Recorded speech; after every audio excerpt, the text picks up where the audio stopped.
On August 1, 1999, 17-year-old best friends J.B. Beasley and Tracy Howlett were found fatally shot in the trunk of Beasley's Mazda. 6 hours earlier, the girls from Dothan, Alabama, were reported missing after getting lost on the way to a party.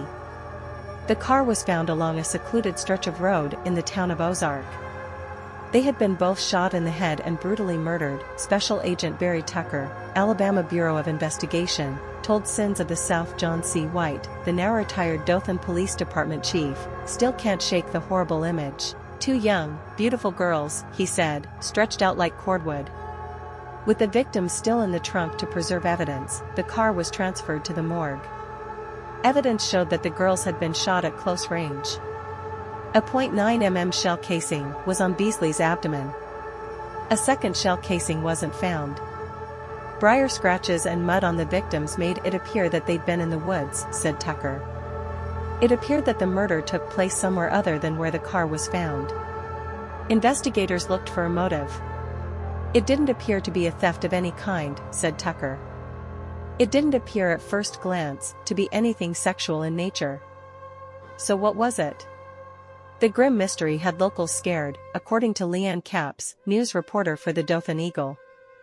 Reward money was raised to catch the killer. People wanted this monster found, said Capps. Before the bodies were found, on July 31 around 11:30 p.m. Tracy called her mother, Carol Roberts, from a pay phone at a convenience store in Ozark, said White. Tracy said, "We got lost and never made it to this party. We kind of know where we're going now.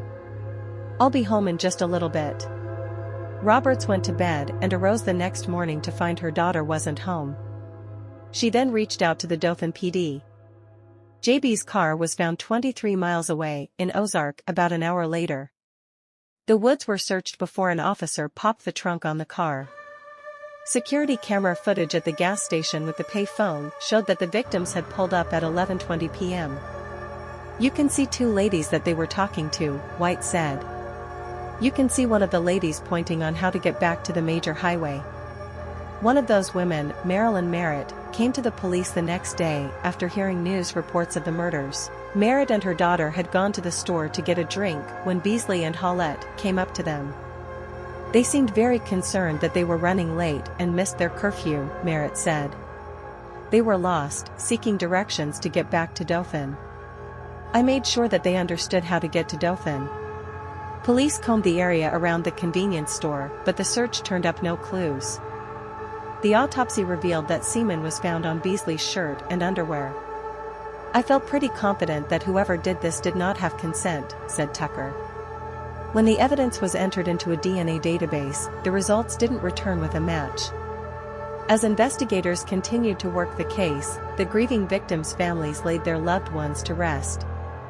"I almost fainted at the foot of my daughter's casket," said Beasley's mom, Cheryl Burgoon. "I can't believe I have to plan my baby's funeral when I should be planning her wedding."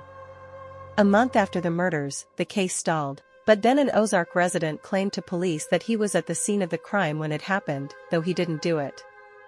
"He told us about picking up some guy walking down the road," said Tucker. "They rode around a little while and met the girls at the gas station, and the guy took him out into the woods." Pressed for details, the witness said he didn't know the man's name or anything about him. He was arrested and charged with 2 counts of murder.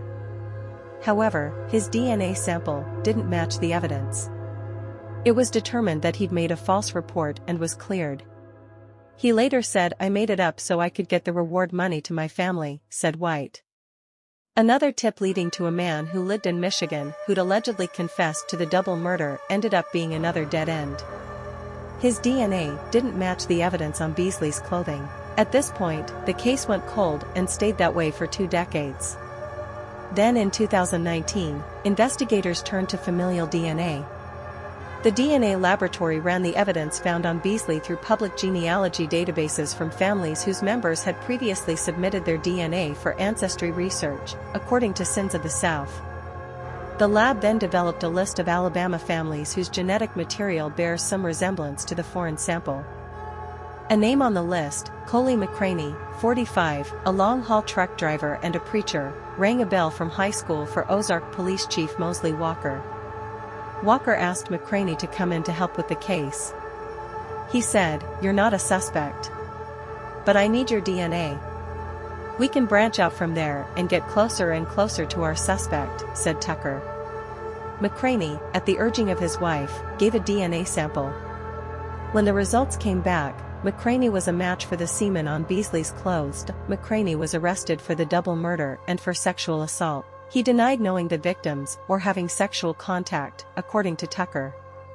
As the case moved toward trial, the COVID-19 lockdown in early 2020 brought the proceedings to a halt. "Most cases get worse over time," said Alabama Attorney General Steve Marshall. "Delay is never a good thing for a prosecutor."